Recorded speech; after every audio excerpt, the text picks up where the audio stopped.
member, and our Bishop Abraham Mulo is here. That tradition, the family, the African Inland Church, the Milimani congregation, which has now become a big cathedral, efforts zote hizo za Mzee Moi. And I can tell you, as his foreign minister again, we're on a foreign flight back to Nairobi, arriving 6 o'clock in the morning. Before landing at Jomo Kenyatta, Mzee Moi will take his Bible and have his quiet time before the flight begins to descend. This was a man who sincerely worshipped. Yani ikiwa ni mambo ya imani na Mzee Moi, believe you me, and finally crowned it, as we heard from Bomet family, when he said, you know, forgive. And therefore I believe Mzee Moi is dancing with the angels, because he had nothing, he kept nothing kwa roho yake. But then the last one, so I can now take my seat, njaa ndio hiyo. Lakini Gideon, what do you expect us to come to Kule na tusherehekee? You may remember a trip to Auckland. That year was very tough, in 1995. Wangapi wanakumbuka story ya Auckland? Unakumbuka the Bull of Auckland? Kwanza kijana mmoja, the late Mheshimiwa Ndilinge, when he came back, he took a Bible and to Ukambani and said, I'm no Bull of Auckland, I'm Bull of Ukambani. But that was a story. I remember that time, and the Sally was there, and the comptroller at the time, we were all there. Difficult moments. Ken Sarawiwa had just been killed in Nigeria. Mandela has just come in with a lot of moral authority. And now, Nigeria was expelled from the Commonwealth. But that was a day after we went through a very difficult moment as a Kenyan delegation. We even threatened the foreign minister of New Zealand. I'm going to advise my president we leave. So Mzee akaniandikia, when I briefed him, he was very good. The teacher was excellent handwriting. One of the things that has happened these days, watu wamesahau kuandika. It used to be anaandika kwa blackboard or green board, beautiful handwriting. But with his green pen, akaniandikia, Stephen, when troubles come, they don't come singly. You may want tafakari hayo. Then we were in Addis Ababa for an AU summit, and they held the dignity of this country. And he could not sell his nation. And a lot of countries, you may not know, President Uhuru definitely knows, wakati wa brother leader Muammar Gaddafi of Libya. A lot of African countries used to be sent ndege na kubebwa na brother leader wanapelekwa Addis Ababa for AU summit. Mzee Moi will not agree to that. In a summit private session, he listened to what people are saying about Gaddafi. Aliheshimu yeye kama brother leader, kiongozi mwenzake. But then Mzee wrote things that are stuck in my mind. Akasema, he who pays the piper calls the tune. Now, come to think of it. Come to think of it. Ambao wanalipwa sasa kufuruga amani nchi yao, ni lazima amlipe, because he's calling the tune. He has paid the piper. And this is a matter that is serious, Mheshimiwa Rais. We are not going to do here, because you kill by the sword, you die by the sword. It's biblical, as our brother there mentioned. And Mzee Moi will never shed innocent blood. And all those who even try to say kumwahusisha na hiki na kile, it never was true. Never true. Because as his foreign minister, would confide in me sometimes very deeply. Nikaona hii sio mambo ya foreign minister, ni mtoto. That's why I feel now, in conclusion, I consider myself a member of this family. And I want to remind Brother Gideon, when I last came and had lunch, nibeba mbuzi wawili, kamletea Mzee. Mzee alikuwa ameningojea kwa sababu kufika kwa mazishi ya baba mzazi, and Wambua ambaye mmemzika last weekend in Boni, Mzee's manager wa flower farm, akanileta. In fact, I was treated so well that day. I never seen Mzee ordering nipatiwe maua. Which is what happened. And then we had lunch. When time is ripe, I'll remind you and our brother Uhuru, because he was not there, what Mzee told us. Na hayo ndio mimi nasema hapa nitangaze, tutafanya kazi na huyu ndugu Gideon Moi.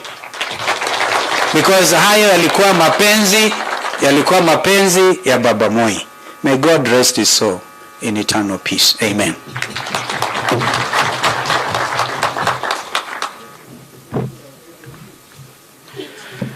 Thank you very much, Your Excellency Stephen Kalonzo Musyoka. I would now like to kindly invite Honorable Raymond Kipruto Moi, the Member of Parliament for Rongai constituency and the Chairman of the family, to invite His Excellency the President of the Republic of Kenya, Uhuru Muigai Kenyatta. Welcome, sir. Thank you very much.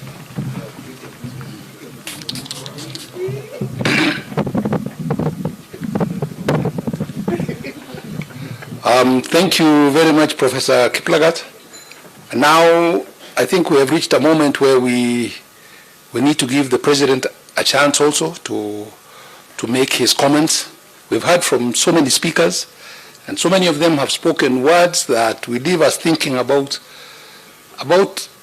what went on between Mzee and them. And these are beautiful words. We'd like to thank all of you. Those of you who stood here and spoke, we'd like to thank all of you very much. You spoke so well, and I think Kenyans are listening as you speak. Many of you are worthy leaders. You're good leaders. So now, I'd like us all to stand.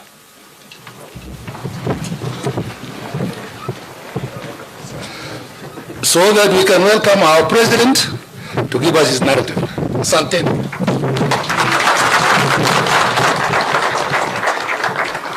Please, let's be seated.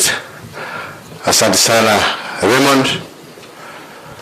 The family of our late father, Mzee Daniel Toroitich Arap Moi, fellow leaders, all those who have gathered here today to celebrate the life of a great man. Hamjambo nyote. Hamjambo tena.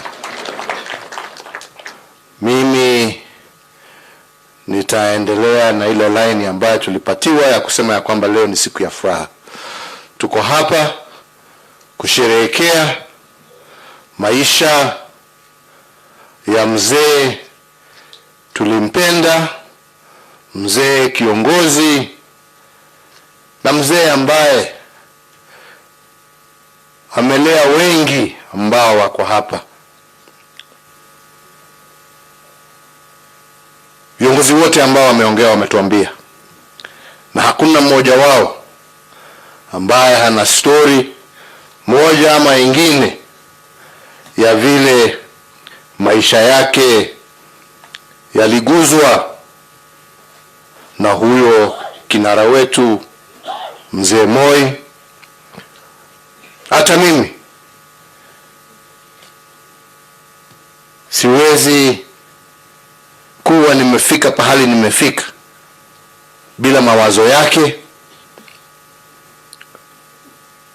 bila mapenzi yake. Na ametulea wengine wetu kutoka wakati bado tulikuwa shule, na alitulea kama watoto wake.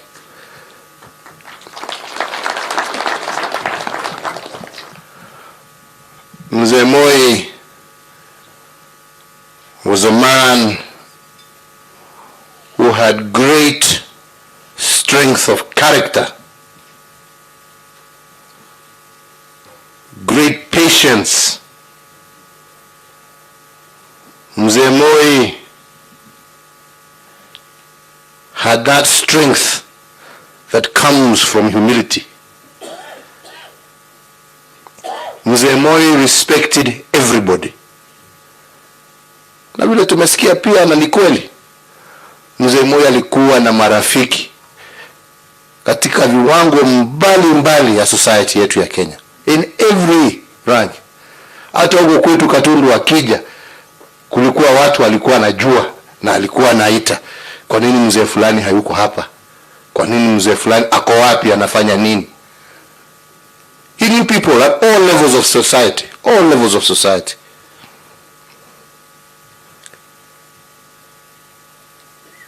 And let me say, only two words, because mimi wengi wameongea, mimi sitaki kuongea. Sitaki kuongea mengi. Yote ambaye anatakikana kusemwa has been said. But truly, Moi was a father to this country. He was a father to many of us. And the one thing I would want to remind people today ni ya kwamba heshima sio utumwa.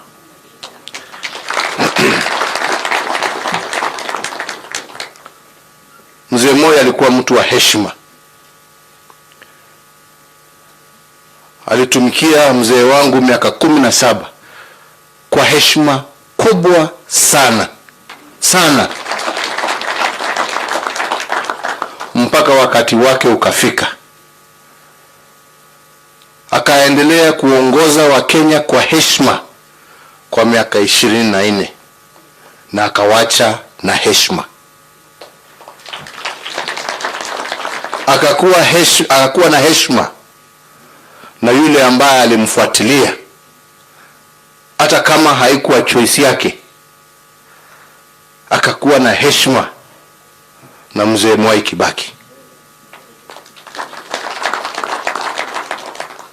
Wakati mimi nilichukua usukani mwaka wa 2013, nilikuwa na shida sana kuja hapa, kwa sababu mzee lazima nikiingia asimame aseme karibu mheshimiwa rais. Sasa mimi namwambia mzee, hapana, siwezi. Hivyo sivyo mambo inaenda. Sasa wewe ndio uko na serikali, wewe ndio kiongozi, hata mimi lazima nikuheshimu.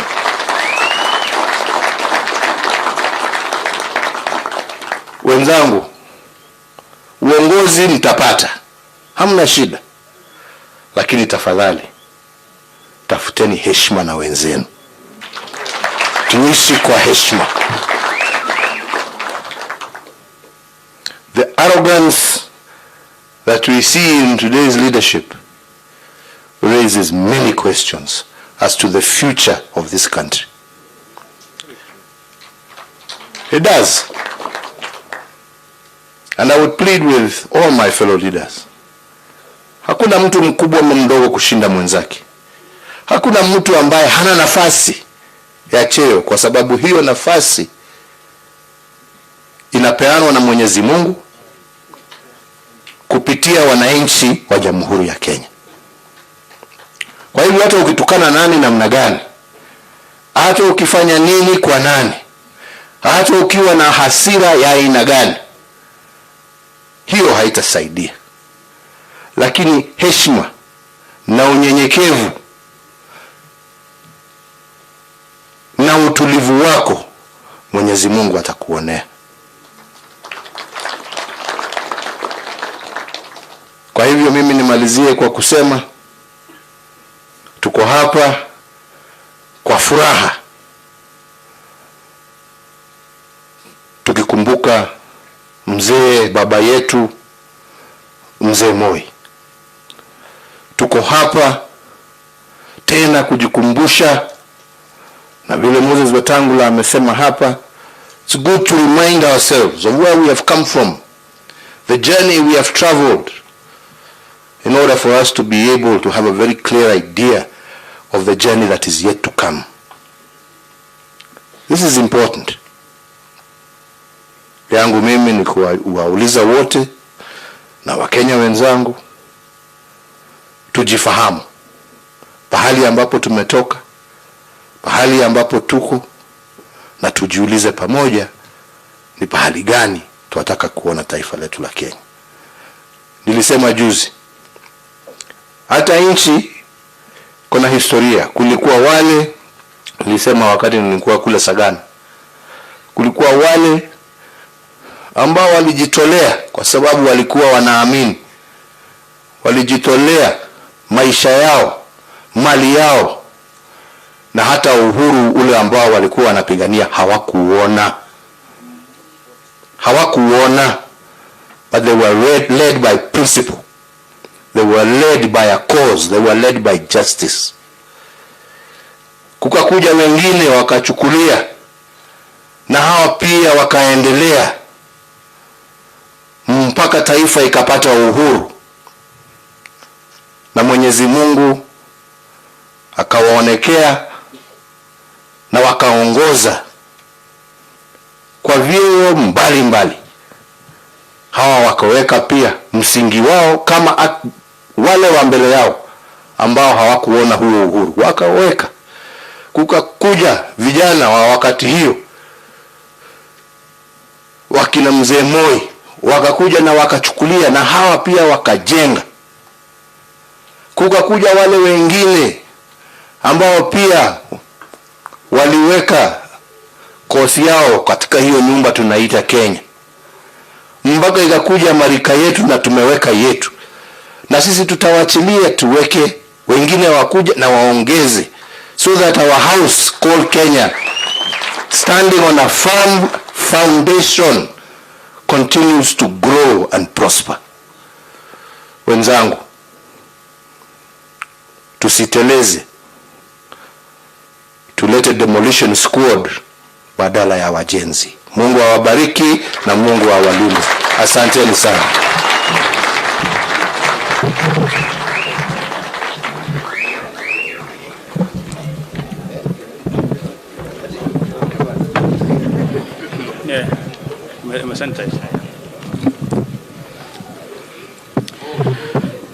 We are deeply grateful, Your Excellency, sir, for your...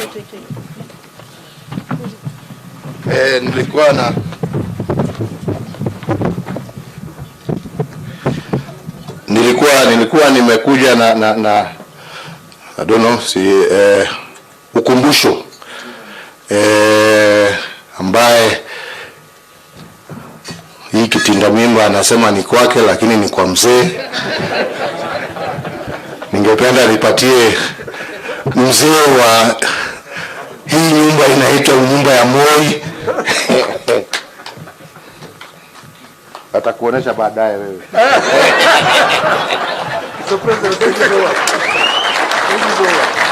God bless you.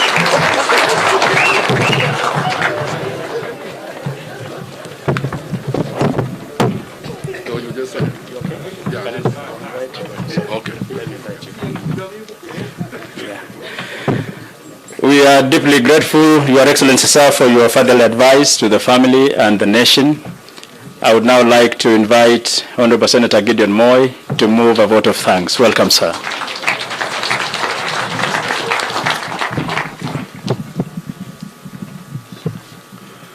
Asante sana, Your Excellency, the President of the Republic of Kenya, Your Excellency Kalonzo Musyoka, Your Excellency Mudavadi, Party Leader, Senator, and my colleague, Senator Wetangula. All elected members who are here with us today, the governors, the senators, the members of parliament, and all guests who have come today, including my people, my clan of Kapchapkeres, and my mom's people, Kap Bomet, who are people.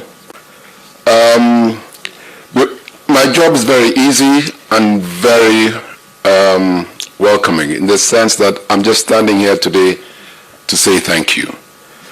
And before I continue, I just want to tell Rais kwamba najua sisi kila mtu iko mila yake. Vile Weta alisema, mzee alikuwa anazungumzana na yeye mambo ya mila. Sisi ni wa Kalenjin. Kalenjin, hata utaona ile watu wote ambao wako huko ni wa Kalenjin pure. Na tunafatanga mila zetu. So kweli hapa Kabarak ni boma ya mzee. Ndugu yangu mkubwa amesema ukweli. Ni boma ya mzee ambayo mimi ninatawala. Basi.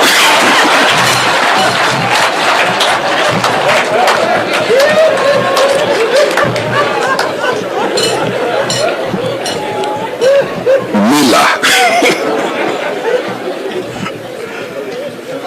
So, today, I want to say a huge, on behalf of the Moi family, a huge thank you to each and every one of you who has come today. I know it was a very quiet event, and we had decided as a family that today was just a day when we wanted to call our members of our clan and members of the extended families to be with us here because they didn't get a chance 1 year ago. Because 1 year ago it was a state function, and this year we said let's just be just the family. But as you know, these things are overtaken, events are overtaken by the will of the people. So it reached a stage, still I kept quiet, but people are just saying no, they have to come, no, they have to be present. And we said, okay, let it be. I got calls, which I registered all of them, of over 187 members of parliament who called me personally, and they come from all sides of the divide, but just to appreciate Mzee, and they had asked that they would like to be present. But I said it was a quiet event, and there'll be a time when we will have that opportunity. So I'd like to thank them and all those who have called us, those from Kenya, those from outside Kenya. We'd like to say thank you. We received even a call personally from His Excellency Museveni, knowing about this day, His Excellency Salva Kiir. The two friends of Mzee called to remember Mzee on this day. So I know people want to have their lunch, so I just want to name a few people we'd like to just really say thank you as a family. All of you who are here, all those who made this possible, all those who've rendered their services at no cost at all, but just for the love of Mzee to make sure this has gone seamless. Those who've come far and wide, Karim all the way, our member of parliament from Garissa, left his functions there to come all the way to be with us. Asante sana, Mheshimiwa. And a member who's been voted by the NCIC as a Prince of Peace. Yeah. Na ni rafiki ya Kamket, so pengine something might rub off. You will train him. Thank you. You've seen where Mzee is now and Mom are resting. Those who made it possible, we've got a builder with us called RG. RG is here with us. His father was with Mzee. His father passed on. He continued with the job, and he's the one, together with Giorgio and some people came from Italy who helped us just to have the concept. And it was led by my wife, Mama Aboma Sasa, Zara. Then we want to thank you for your time and effortless, including Eunice, who was instrumental, as Sylvia, and the wife of our head of our family, Susan Moy. We want to thank you so much for everything that you've done. Susan is one actually who made sure today has taken place. So we want to thank you very much for that. If I minor, to us tunasemanga Senator Asante. Those who drive, wale ambao walikuja na gari, ile ngombe ambayo unaona ziko huko kwa Boma, they are white cows, Charolais from France. And if I minor, the breeder, he brought them from France, na kakuja mwenyewe kupatia Mzee. Hizo ngombe ambazo zimezaa, and a fantastic breed. We thank you. And I remember Rais, nilienda nikamuuliza Ifran Senator kwamba tafadhali nipatie Mzee si hata mimi nione nayo macho. Akinieleza wewe nitakupiga bei. So I remember that. But we thank you, and we thank you for the friendship you had with Mzee and all his leaders who are here. Kalonzo, Mzee, we were together, Your Excellency. Thank you for your friendship. Weta, thank you for your friendship, and thank you kwa wakili ya Philip. Uliokoa yeye mara mingi. Asante sana. Musalia Mudavadi, thank you. Musalia, we've practically grown up. We've grown up in the same boma with Musalia Tang Tukwe utoto wetu. Pichwa chubunuka. Kongoi gopa. Kongoi gopa kena kuwa. Kongoi abisa kuberu October. Kongoi ange tage kalali kalekchi choge badai anda mutai. Amukibi yogoi ketal tugu chuba kuwa. Kongoi akwe kopa. Kongoi bi tugu chagwa raini. Chubunuka chulo en kuberu October. Kinonok. Bishops, for your prayers, for holding us through this 1 year. Death is, when it comes to your home and comes a calling, it's extremely difficult. And it's extremely difficult if you're alone. As the Moy family, the last 1 year, we've been blessed with friends like you. We've been blessed that you've been there with us. You've held our hands. We've had prayer meetings together. You've chaperoned us through life. Your Excellency, you've been one of them, one of the team. And I just want to say to all of you, the ones who are here and not here, thank you for being with us this last 1 year. Thank you for holding our hands. Thank you for your prayers. We sincerely and deeply, deeply appreciate all that you've done for us. So with those few remarks, I know there'll be lunch now. Governor Waititu, karibu. Karibu sana. Karibu nyumbani. With those few remarks, God bless you all. Thank you so much. Still keep us in our prayers. God bless you. Asanteni. Thank you.